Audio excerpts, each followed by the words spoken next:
산 사람과 죽은 사람의 땅이라 불리는 고대 이집트의 수도 룩소르에는 아주 오래전부터 기묘한 전설이 내려오고 있습니다. 오래된 석상이 울부짖으니 마치 노랫소리 같다 하여라. 석상이 울부짖는다. 대체 뭐 어떤 석상인 거죠? 고대 이집트 18대 왕조의 파라오 아멘호테프 3세의 명으로 건설된 석상, 이른바 멤논의 거상에 얽힌 전설. 기원전 1200년경 에티오피아의 왕인 멤논이 트로이 전쟁에 참전하니 비범한 활약을 보였으나 그리스군 아킬레스에게 죽임을 당했다. 이후 이슬이 맺히는 새벽이 되면 멤논이 새벽의 여신인 어머니 에오스에게 문안 인사를 드리는 소리가 석상을 통해 흘러나왔다. 멤논의 거상, 이 석상에서 노래가 들린다. 수천 년 전부터 전해져 온 전설을 두고 누군가는 신탁이라 여겼고 누군가는 행운이 깃드는 소리라고 믿었고요. 실제로 고대의 수많은 사람을 포함해 로마 황제 역시 석상의 노래를 듣기 위해 멤논의 거상을 찾았다고 합니다. 야, 로마 황제까지 왔으면 꽤 오래 내려온. 아니 진짜 크지 않아요? 기원전 1200년에 대단한 거지. 저런 걸 어떻게 만들었을까? 그러니까. 아쉽게도 199년 로마 황제의 명으로 석상을 보수한 뒤부터는 더 이상 그 소리를 들을 수 없게 됐지만요. 그 기묘한 전설을 마주하고자 지금도 수많은 이들이 이곳을 찾고 있는데요. 수영장용 지하 파이프를 설치하던 중 충격적인 것이 발견됐습니다. 백완공이 발견한 것은 두 개의 인간 두개골이었습니다. 어우, 이거는 좀 소름 돋는다. 진짜 무서웠겠는데? 살인 사건 아니에요? 그러니까 막 아우 미결 사건. 어허. 원혼이 있을 것 같은 느낌도 들고. 어떡해.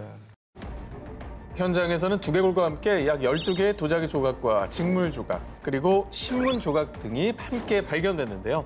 신문은 1978년에 발행된 것으로 신문의 날짜로 미뤄보아 그 두개골들을 1970년대 후반의 것으로 추정했습니다.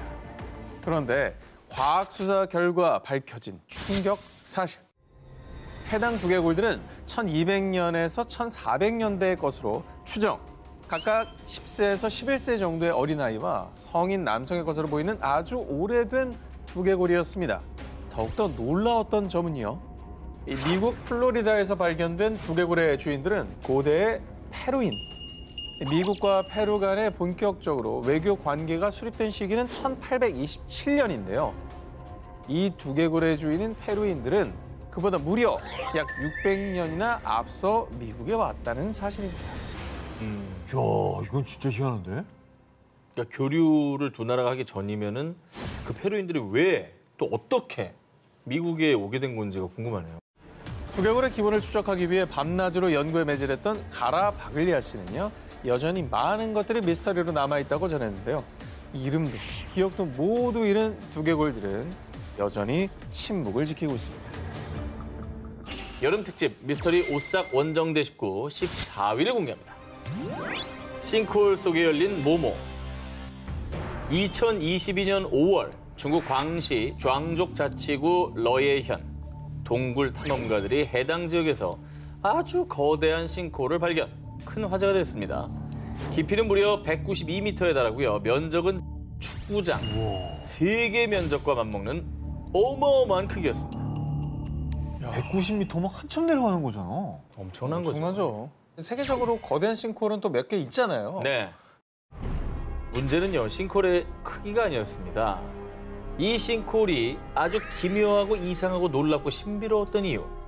싱크홀 안에 울창한 원시림이 존재했습니다. 싱크홀 안에서 또 다른 지하 세계 원시림이 발견된 것입니다. 저거요? 네. 저 아래 봐요. 이 정도면 이거 뭐야? 울창하잖아요. 진짜 근데 울창하네. 햇빛이 진짜 넓으니까 햇빛 들어오는구나. 들어오지. 들어오네요. 와, 저 정도로 넓으면 그게 되는구나. 이거는 싱크홀이라고 봐야 되나? 너무 규모가 크니까 싱크홀이라는 말이 약간 안 어울리는 것 같아요. 위에서 안 찍으면 모르지 뭐. 아바타 같은 데 나오는 거. 네. 그렇지. 네. 싱크홀 속의 지하 세계는 놀랍게도 울창한 원시림 그 자체였습니다. 높이는 약 40m에 이르는 고대 나무들도 있었고요. 어깨 높이까지 올라오는 신비로운 식물들도 가득했습니다. 전문가들에 따르면 해당 싱크홀은 대규모로 공간이 충분하고 빛이 스며들 수 있는 독특한 구조로 이루어졌다고 하는데요. 그래서 예외적으로 아주 울창한 자연 환경이 조성될 수 있었던 거라고 합니다. 그리고 원시림이 워낙에 잘 보존된 덕에 식물뿐 아니라 여러 동물들도 서식을 하고 있다고 합니다. 정말 저 안에 어떤 생명들이 있을지 조사를 해보고 싶네요, 진짜. 어떻게 보면 저 지하 세계는 지구의 옛날 모습과 되게 비슷할 수도 있겠네요. 그럴 수 있죠. 혼자만 발전하지 않은. 싱크홀 아래 숨겨졌던 원시림을 발견한 전문가들도 흥분! 새로운 생태계가 드러난 만큼 지질학적 그리고 과학적 연구 가치가 높다고 판단을 했고요. 그 미스테리한 지하 세계에 대해서 꾸준히 연구를 이어나갈 것이란 계획을 밝혔습니다. 여름 특집 미스터리 오싹 원정대 19 11일을 공개합니다. 모모를 내뿜는 돌. 2013년 9월 멕시코 북서부 소노라주. 이곳에서 발견된 이것 때문에 과학계가 발칵 뒤집혔습니다. 바로 이겁니다. 뭐야 이게? 에? 돌? 돌인가? 맥반석 아니야? 이거 저기 발 뒤꿈치에 굳은 살 긁어내는 그런 돌 아니야? 갑자기 그 얘기를 합니까? 그거 말고 떠오르는 게 없는데. 크로스. 정말 놀랍게도 이 돌은 스스로 연기를 뿜어내고 자체 발광, 돌에서 빛까지 새어나왔습니다. 이런 돌 보신 적 있으십니까? 맥반석 오징어 밑에 그 맥반석에서는. 아, 그럼 불을 지지니까. 아, 그래요? 아니 이거 자연 발화인 줄 알았지. 야광돌 있잖아요. 야광돌. 아, 그거는 설마 오늘 주제 야광돌 형광 물질을 칠한 거죠. 그런데 말입니다. 더욱더 기묘한 건 빛만 나는 게 아니라 연기도 피어오릅니다. 이 표백제 원료인 염소처럼 고약한 악취를 풍겼고요. 이 연기가 닿은 종이 판자는 색깔이 변했습니다. 유독물질 아니야? 어디에서도 본 적 없는 이 괴상한 돌의 발견에 현지 주민들은 극도의 두려움을 느꼈고요. 결국 한 연구소에서 이 돌을 수거해 조사했습니다. 그리고 그 결과. 이 돌이 어디서 왔는지 출처도 불분명하고 돌의 성분도 파악할 수 없었습니다. 그야말로 돌의 정체는 미스터리. 전혀 밝혀내지 못했습니다. 아니 염소 성분이 들어간 광물은 많은데 네. 그게 발광을 하거나 그렇진 않는데. 일각에선 이 돌을 운석으로 추측하기도 했습니다. 그 예로 지난 2000년 중국 신장 위구르 자치구 푸캉시 인근 고비 사막에 떨어진 운석이 이 돌처럼 스스로 저렇게 빛을 냈기 때문인데요. 와 대박이다. 너무 이쁘다. 저런 게 있긴 있군요. 네, 자체로 빛을 내는 운석들은 있었던 겁니다. 이쁜데? 하지만 멕시코에서 발견된 돌은 빛뿐만 아니라 정체불명의 연기, 악취까지 풍겼다는 점. 그것이 바로 미스터리였습니다. 이에 일각에서는 돌이 아니라 또 다른 생명체는 아닐까? 이 돌은 UFO의 흔적이 분명하다라고 주장했습니다. 외계에서 온 건 맞는 것 같아. 모양도 이상하고. 자, 이 돌이 UFO의 흔적, 외계에서 온 돌이라는 주장에 힘이 실린 이유. 이 돌이 발견된 멕시코 소노라주에서 불과 1년 전인 2012년 마치 외계인처럼 보이는 두개골이 대거 발견된 겁니다. 바로 야, 저 모습이죠. 이건 너무 이상하다. 영화 에일리언이잖아. 저도 그 생각했어요. 어. 같은 지역에서 발견된 기묘한 두개골과 정체불명의 돌. 혹시 와, 정말 외계인의 흔적인 걸까요? 저 녀석의 흔적이라고? 야, 두개골 진짜 이상하다. 너무 궁금한데? 이거 어떻게 뭐 연구가 안 되나? 빛과 연기를 뿜는 괴상한 돌. 어쩌면 이 돌에 우리가 모르는 미스터리한 1급 비밀이 숨겨져 있는 건 아닐까요? 여름 특집 미스터리 오싹 원정대 19 10위 공개합니다. 중국판 모모? 중국 스촨성 러산시에 위치한 헤이주거우 숲.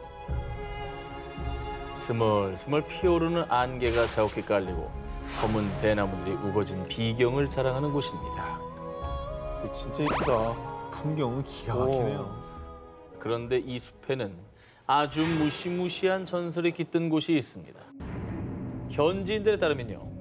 1950년대 수십 명의 사람들이 저 계곡을 건넜지만 살아 돌아온 사람들은 아무도 없었어요. 헤이주고 숲에 위치한 협곡. 이곳에 들어가는 건 자유입니다. 하지만 무사히 돌아올 수는 없습니다. 이른바 죽음의 계곡으로 불리고 있는 곳입니다. 뭐야, 무섭게. 저기서 뭔 일이 일어나는 거예요? 오, 오싹하다. 아니, 되게 예쁜 풍경이었는데 그 말 듣고 나니까 되게 무서워 보이네요, 갑자기. 음산해 보이죠? 네. 실제로 과거부터 수차례 의문의 실종 사고가 발생했습니다. 뿐만 아니라 최근 2016년에도 탐험에 나섰던 남성 한 명이 실종, 많은 사람을 공포에 떨게 했습니다. 그래서 헤이주거우 계곡은요, 선박과 항공기들이 원인 모르게 실종되는 것으로 유명한 버뮤다 삼각지대의 이름을 따서요, 중국판 버뮤다 삼각지대라고도 불립니다. 그런데 말이죠, 더욱 소름 돋는 것은 헤이주거우 계곡의 위도는 북위 30도로 버뮤다 삼각지대와 같은 위도에 위치했다는 점입니다. 헐. 심지어 헤이주거우의 지형 또한 같은 삼각형 형태였습니다. 뭐야, 별거 아닌 것 같은데 되게 무섭네. 아니 그리고 실제로 사람들이 실종됐다잖아요. 그렇죠. 그런 사건이 벌어진 거니까. 헤이주거우 계곡을 둘러싼 이 오싹한 미스테리한 사건들 때문에요. 그 계곡에 키가 2m가 넘는 거인이 산대. 계곡에서 큰 소리를 내면 산신이 노해서 안개를 뿜으며 그 사람을 쓸어가 버린대. 거인설부터 산신의 할아버지라 불리는 야인의 전설 등이 내려오고 있습니다. 근데 이 정도면 사실 좀 과학적으로 수사를 해야 되는 거 아닙니까? 헤이주거우 계곡을 조사한 전문가들에 따르면요, 헤이주거우는 다량의 철이 함유된 현무암이 분포돼 있어 자기장 수치가 비정상적으로 높습니다. 자, 이 높은 자기장 수치 때문에 많은 사람이 방향 감각을 상실하고 숲에서 길을 잃은 것이라 주장을 했는데요. 하지만 이 또한 하나의 주장일 뿐 명확한 인과관계가 밝혀진 것은 아니라고 합니다. 헤이주거우 계곡, 그 비밀은 밝혀지지 않았지만요, 부디 연구가 지속돼 더 이상의 미스테리한 실종 사건이 발생하지 않길 바랍니다. 여름 특집 미스터리 오싹 원정대 19 9위를 공개합니다. 절벽에 숨은 모모. 이번 특종은요, 사진부터 공개해드리겠습니다. 저 뭐야, 가운데? 저거는 인공구조물인데 완전히 누가 봐도. 자연이 만들어놓은 절벽에 너무나도 이질적인 누군가의 손길이 닿은 듯한 인공적인 구조물. 동유럽과 서아시아의 경계에 있는 국가 아제르바이잔에 위치한 이 신비한 유적은 현저로 페리갈라, 일명 요정의 성으로 불리고 있는데요.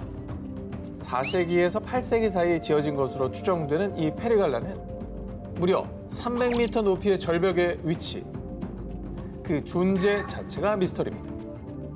야, 300m 위까지 저 돌을 다 짊어지고 올라가서 졌다가 건물을 졌단 말이에요? 아니죠. 땅에 지은 게 네. 올라간 거죠. 지층의 영향으로? 지층의 영향으로 막 부딪히고 융기하고 뭐 이러면서. 저 정도 지각 운동이면은 몇억 년 전에 발생을 했을 텐데 이게 인류 문화사를 새로 쓰는 그런 발견 아닙니까? 그래서 놀라운 기사라는 거예요. 아니 그렇잖아. 저걸 누가 저기까지 올라가서 짓냐고. 그 땅이 없는데 말이 안 되지. 페리갈라는 워낙 외진 곳에 있는 데다가 원래 있었을 것으로 추정되는 계단마저 파손. 사람의 발길이 거의 닿지 않은 곳입니다. 그래서 이 페리갈라를 누가 만들었으며 대체 어떠한 곳인지 그 정체는 한동안 미궁에 빠져 있었는데요. 인간의 발길을 쉽사리 허용하지 않은 페리갈라.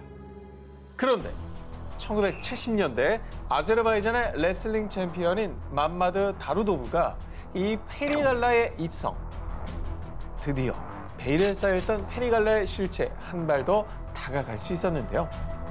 그의 주장에 따르면 페리갈라엔 총 5개의 방이 있었는데 2방은 안쪽에 있어서 볼 수 없었지만 3개의 방은 창문이 있었습니다.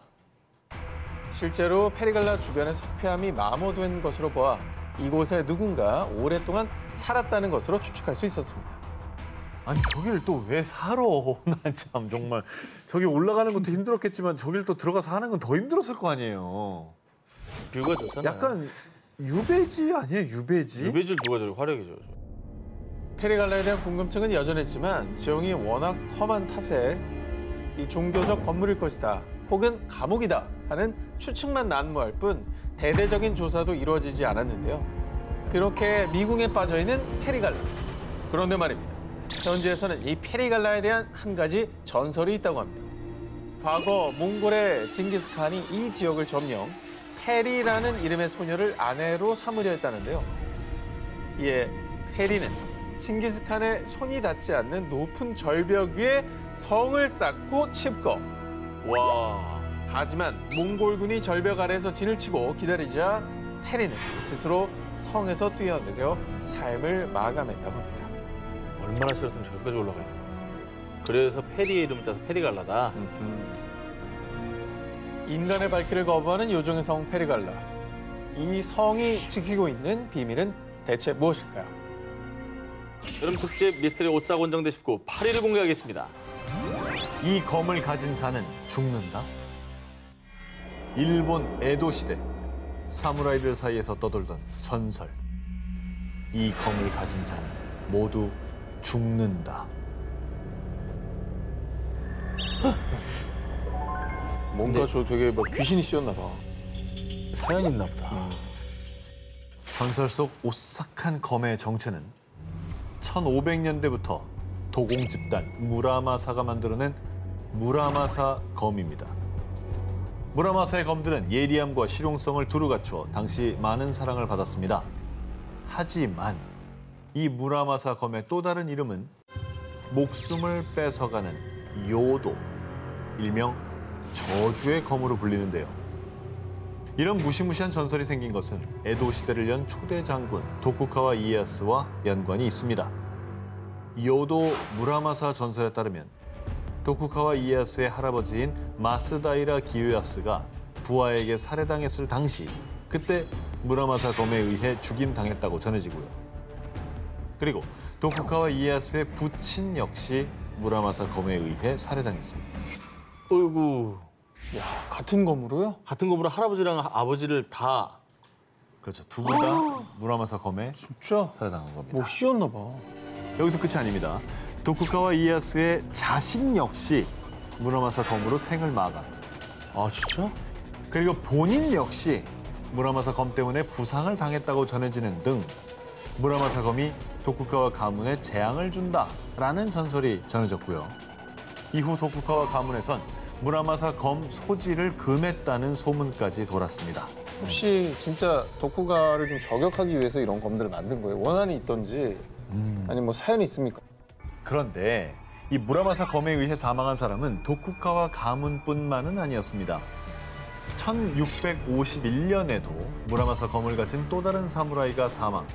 이에 이 검을 소유한 사람은 모두 죽는다는 전설이 전해지며 저주의 검으로 악명을 떨쳤던 건데요. 야, 아니 그럼 누가 가지고? 가지기만 해도 죽는데. 근데 명검이니까. 저 시대의 무사들은 명검에 대한 욕망이 있었을 거 아니에요. 무라마사 검의 탄생 과정부터 오싹하기 그지없습니다.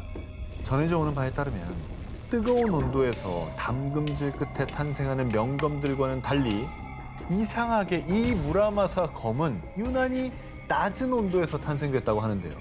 혹시 정말 귀기가 설인 것은 아닐까요? 오. 근데 사실 뭐 워낙에 검도 많이 쓰는 시대였기 때문에 전설들이 있을 거고 그게 이제 악명을 떨친 게 아닐까요? 괜히 좀 덧붙여지기도 하고. 악명 높은 전설의 검 무라마사. 과거 많은 이들을 오싹하게 만든 이 요도는 이제 박물관에 봉인돼 있는데요. 다신 세상에 나올 일이 없기를 바랍니다.